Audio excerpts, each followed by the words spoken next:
प्यारे तुलबा व तालिबात, अस्सलामुअलैकुम। उम्मीद करती हूँ आप सब खैरियत से होंगे।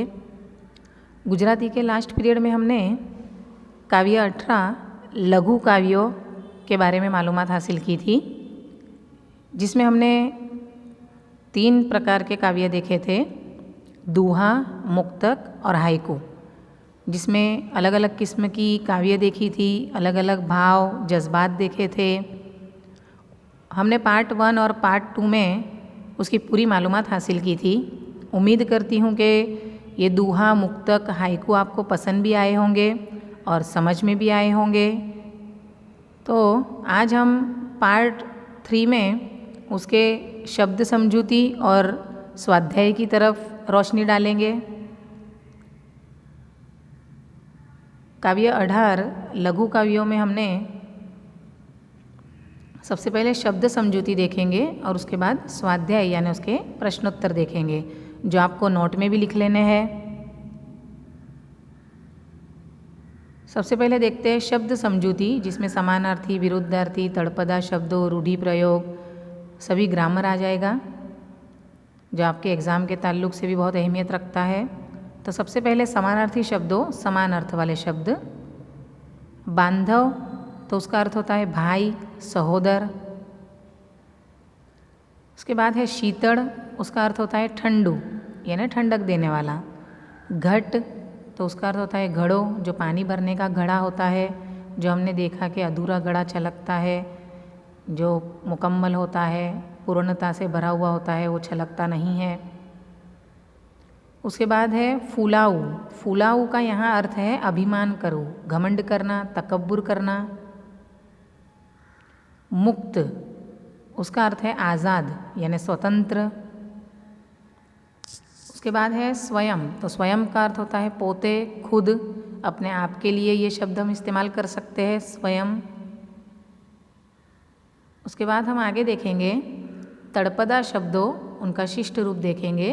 समंदर, तो उसका शिष्ट रूप है समुद्र, गुजराती में समुद्र यानी सागर, समुंदर जिसे हम कहते हैं। उसके बाद है पोढ़ू, तो मैंने आपको अर्थ बताया था, पोढ़ू का अर्थ है सूई जाऊ, सो जाना। उसके बाद है वेराई जाऊ, तो छूटू पड़वू यानी फैलाई जाऊ। जैसे हमने उसमें देखा कि जो बादल होता है वो पर्वत के ऊपर जितना ऊपर जाता है उतना ही वो फैल जाता है, यानी इंसान भी जितना आला दर्जे पर पहुंचता है, कामयाबी की बुलंदियों को छूता है, तो उसमें भी उतनी विनम्रता आ जाती है, वो उतना ही विनम्र हो जाता है, अपने वजूद को फैला देता है। घमंड बिल्कुल भी उसके वजूद में नहीं रहता। तो इस बात से वेराई जाऊ से यहाँ वो बात कही है हमें। उसके बाद है रूढ़ि प्रयोग, तो अधूरो घड़ो छलकाए घणो, ये मिसाल भी मैंने आपको अच्छे से समझाई थी। ये रूढ़ि प्रयोग કે અપૂર્ણ જ્ઞાન હોવા છતાં જ્ઞાનીપણાનું ગુમાન દાખવવું। अपूर्ण ज्ञान यानी अधूरा इल्म, अधूरा इल्म होने के बावजूद भी बहुत ही ज़्यादा ज्ञानी होने का, बहुत ही ज़्यादा इल्म होने का जो गुमान यानी दिखावा करते हैं, उसे कहते हैं अधूरो घड़ो छलकाए घणो, यानी होता कुछ नहीं है लेकिन ज़्यादा दिखावा करते हैं, ढोंग करते हैं, तो उसके लिए ये रूढ़ि प्रयोग है, अधूरो घड़ो छलकाए घणो। खाली चणो वागे घणो, ये भी कह सकते हैं हम। विरुद्धार्थी शब्दों देखेंगे, ऑपोजिट्स। सबसे पहला है पूर्ण, तो उसका ऑपोजिट है अपूर्ण। पूर्ण यानी मुकम्मल और अपूर्ण यानी अधूरा। मुक्ति यानी आज़ाद, स्वतंत्र, उसका ऑपोजिट है बंधन, बंदिशों में बंधा हुआ। उसके बाद है फुलाऊ। फुलाऊ यानी घमंड से फूलना यहाँ जो है वो, लेकिन शाब्दिक अर्थ में इसका विरुद्धार्थी अर्थ है संकोचाऊ यानी सिमट कर रह जाना। उसके बाद है छाय यानी छाव, उसका विरुद्धार्थी है तड़को यानी धूप। उसके बाद है शीतल यानी ठंडा, तो उसका ऑपोजिट है उष्ण, उष्ण यानी गर्म।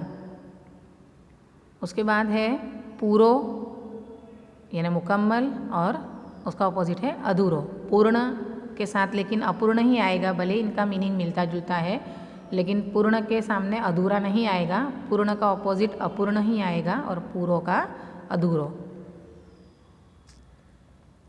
उसके बाद है स्वाध्याय देखेंगे तो नीचेना प्रश्नों साथे आपेला विकल्पोमांथी साचो विकल्प पसंद करी खरानी निशानी करो। MCQ है, एक वाक्य में भी पूछे जा सकते हैं। प्रश्न 1, कड़वा लीमड़ानी छाया केवी होय छे? जो कड़वा नीम होता है उसकी छाँव कैसी होती है? तो उसके ऑप्शन है A Turi, B Sheetal, C गरम और D आकरी। तो यहाँ B ऑप्शन आएगा आंसर, शीतल यानी ठंडी छाँव होती है नीम की, भले ही वो कड़वा होता है। दूसरा प्रश्न है केवो मानस कभी फूलातो नहीं? कैसा इंसान कभी मतलब फूलता नहीं है, मतलब घमंड नहीं करता है? तो A दंभी, B निराश, C पूर्णतावाळो और D दुखी। तो यहाँ आंसर आएगा C पूर्णतावाळो। जो मुकम्मल है वो कभी भी मतलब के घमंड नहीं करेगा। उसके बाद देखेंगे लॉन्ग क्वेश्चन, नीचेना प्रश्नों सविस्तर उत्तर लखो, यानी विस्तार से उत्तर लिखना है। ये 4 मार्क्स में पूछा जाता है। वादळ टोचे पहुँची वेराई गयु पंक्ति में व्यक्त थतो संदेश। जैसे मैंने ये पंक्ति आपको समझाते हुए कहा ही है कि इसका अर्थ क्या होता है कि वादळ टोचे पहुँची गयु यानी ऊपर पहुँच गया और वेराई गयु यानी फैल गया। तो इसका क्या, इसके ज़रिए हमें क्या संदेश मिलता है देखेंगे। वादळ जेम जेम ऊपर गयु तेम तेम हल्कू थयु। हल्का हुआ मतलब घमंड रूपी जो वज़न है यानी घमंड जो है वो उसका बिल्कुल निकल गया और वो विनम्र हो गया।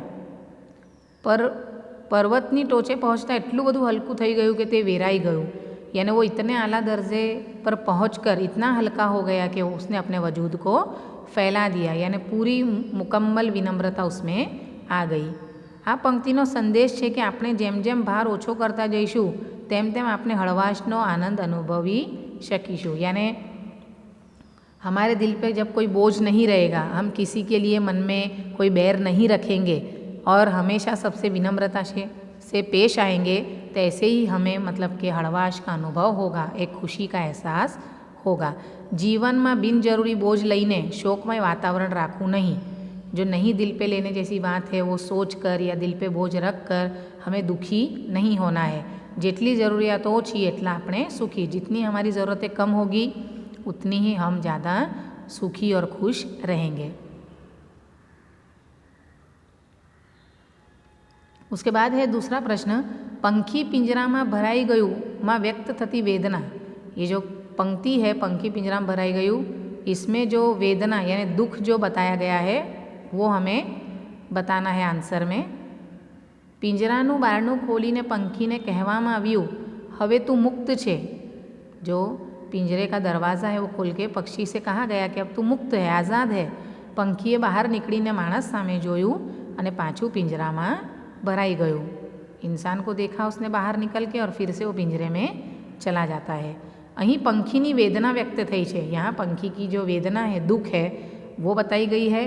पंखी यानी उसके साथ अन्य जीव सृष्टि ने मानव जात पर विश्वास नहीं, इंसानियत पर उन्हें भरोसा नहीं है। मानस दंभ करीने, दंभ करके यानी के दिखावा करके, सदाचारीनी बनावट करीने यानी अच्छे होने का नाटक करके अन्य ने भोड़वीने तेनो लाभ ले छे, यानी दूसरों को बहलाकर फुसलाकर उसका फ़ायदा उठाता है। इंसान अपने मतलब के लिए दूसरों के सामने अच्छा बनने का ढोंग करता है, अच्छी बातें करता है और ये बनावटीपन करके वो दूसरों से अपना मतलब निकलवाता है, अपना काम निकलवाता है। वो बात यहाँ कही गई है। कपट करे छे छेतरे छे, कपट करता है और छेतरे छे यानी उसे चीट करता है, उसे धोखा देता है। तो वो बात यहाँ बताई गई है। उससे आगे नीचेना प्रश्नों 2-3 वाक्यों में जवाब लखो। ये 2 मार्क्स में पूछे जाते हैं। तड़ाव ने कौन जगाड़े छे? तालाब को कौन जगाता है आकर? तो हमने देखा था समझूती में, तड़ाव लीलनी चादर ओढ़ीने पोड़ी गयु छे। जो तालाब है वो काई जो होती है हरे रंग की, वो हरी चादर मानो ओढ़कर तालाब सो गया है, पोड़ी गयु छे मतलब सो गया है। पंखी चाँच मारीने तड़ाव ने जगाड़े छे। एक पक्षी आकर अपनी चोंच मारकर तालाब को जगा देता है। तड़ाव जीवंत थई जाए छे, जो तालाब है वो मानो जीवंत हो जाता है, उसमें हलचल मच जाती है, तेनामां सजीवता आवी जाए छे, उसमें जैसे कि सजीवता आ जाती है, वो जिंदा हो जाता है, फिर से ऐसा महसूस होता है। उसके बाद प्रश्न है पूर्ण घड़ा द्वारा कवि शू कहवा मांगे छे? तो पूर्ण घड़ा द्वारा कवि कहवा मांगे छे कि जे पूर्णता पाम्यो होय, जो मुकम्मल होता है, जेनामां संपूर्ण ज्ञान होय, जिसके पास पूरा इल्म होता है मुकम्मल, ते कदी फूलातो नथी, वो कभी भी घमंड नहीं करता, घमंड करतो नथी, तेने पोताना ज्ञान वैभवनु जराय अभिमान होतुं नथी। जो मुकम्मल इंसान है, जिसके पास सच में बहुत सारा इल्म है, वो कभी भी घमंड नहीं करता और अपना जो इल्म है उसका बिल्कुल भी अभिमान नहीं करता है। तीसरा प्रश्न है कवि मृत्यु साथे केवो संघर्ष करवा मांगे छे? मौत के साथ कैसा संघर्ष, कैसी लड़ाई करना चाहते हैं कवि? तो कवि मृत्यु साथे पण हिम्मत थी बाथ भीड़वा, यानी हिम्मत से मौत का भी सामना करने का कवि कहते हैं। गमे तेवी कठिन परिस्थिति में पण हारवा मांगता नहीं, कैसी भी मुश्किल भरी परिस्थिति आ जाए, संजोग आ जाए, तो भी वो हारना नहीं चाहते, हिम्मत से उसका सामना करना चाहते हैं। उसके बाद प्रश्न 3 है मांग्या प्रमाणे उत्तर लखो। पहला, अमने नाखो जिंदगीनी आग में मुक्तक कोनु छे? तो ये मुक्तक के मतलब रचयिता कौन है? तो ये मुक्तक के रचयिता है शेखादम आबूवाला। दूसरा है पिंजरानु बारણું खोलीने मुक्तक कोनु छे? तो पिंजरानु बारણું खोलीने मुक्तक हर्षद त्रिवेदीनु छे। लील ओढ़ीने हाइकूना कविनु नाम जणावो। तो लील ओढ़ीने हाइकूना कवि फिलिप क्लार्क छे। पर्वत टोचे हाइकूना कविनु नाम जणावो। तो पर्वत टोचे हाइकूना कवि धीरू परीख छे। हाइकू कई भाषानो काव्य प्रकार छे? तो हाइकू जापानीज भाषानो काव्य प्रकार छे, आपको याद रखना है, 1 मार्क्स में पूछा जाता है। हाइकू में केटला अक्षरनी केटली पंक्ति होय छे? तो हाइकू में 5, 7, 5 एम 17 अक्षरनी 3 पंक्ति होय छे, ये भी आपको याद रखना है, ये भी IMP है। मुक्तक एटले शू? तो मुक्तक एटले मोती, तो ये भी आपको याद रखना है। ये सभी सवाल जवाब आपको याद रखने हैं, नोट में भी लिख लेने हैं। उम्मीद करती हूँ कि लघु काव्यों में दोहा, मुक्तक, हाइकू आपको समझ में आए होंगे और इसके सवाल जवाब भी आपको समझ में आ गए होंगे। आपको ये नोट में भी लिख लेने हैं। नेक्स्ट पीरियड में मिलेंगे, तब तक के लिए अल्लाह हाफिज़।